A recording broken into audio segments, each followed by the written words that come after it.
Bonjour à toutes et à toutes et bienvenue pour cette nouvelle vidéo. Récemment, vous avez sans doute vu la ressortie d'un jeu datant de la première PlayStation, considéré comme le pire jeu JRPG de la console. Il s'agit de Ancient Roman Power of Darkside, un jeu sorti en 1998, développé par Neon System, entreprise de jeux vidéo japonaise fondée en 1988 et qui a fermé ses portes en 2007, n'ayant réalisé que 7 jeux, la plupart étant sans grand intérêt, à l'exception de celui-ci. Tout simplement parce que Final Fantasy VII était une révolution sur bien des points, beaucoup de développeurs ont tenté d'être son rival. Le jeu se vendant même comme l'union du cinéma et du RPG d'une façon jamais égalée, ce qui était aussi la pub pour Final Fantasy VII.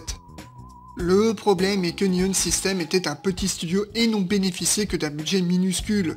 Cela ne les a pas empêchés d'entamer ce projet au détriment de beaucoup d'aspects. De ce que j'en ai vu, parce que je suis pas bon en JRPG, le jeu est raté sur hélas beaucoup de choses. L'histoire en elle-même est simple et pourtant si brouillon et mal écrit. Nous suivons les aventures de Kai, un ado de 17 ans possédant un grand maniement des épées qui fut séparé de sa mère lorsqu'il était bébé par un monstre. Le but étant de le terrasser pour que Kai récupère sa place sur le trône.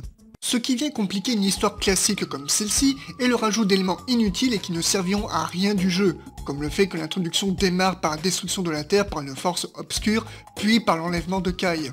Sachant que cette force mystique ne sera quasi plus abordée dans le jeu après, pourquoi l'introduire si le jeu ne démontre pas que la Terre a souffert de cette force, puisque le reste du jeu est un JRPG des plus traditionnels.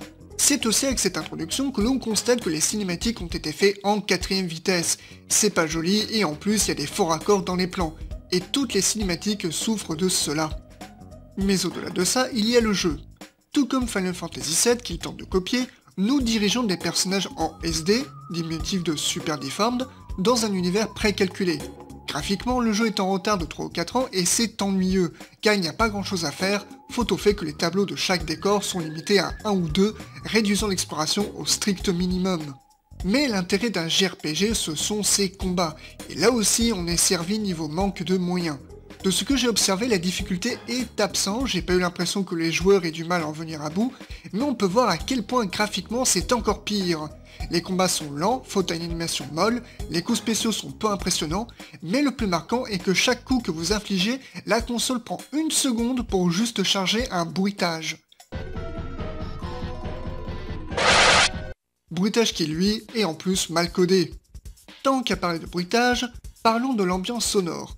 C'est réduit au strict minimum, faute au petit budget, mais les quelques sons que nous avons ne sont pas d'une bonne qualité et même impossibles à déterminer. Mais pas de panique, pour combler ce manque de bruitage, il y a les musiques du jeu qui, encore une fois, souffrent d'un détail, elles sonnent toutes fausses.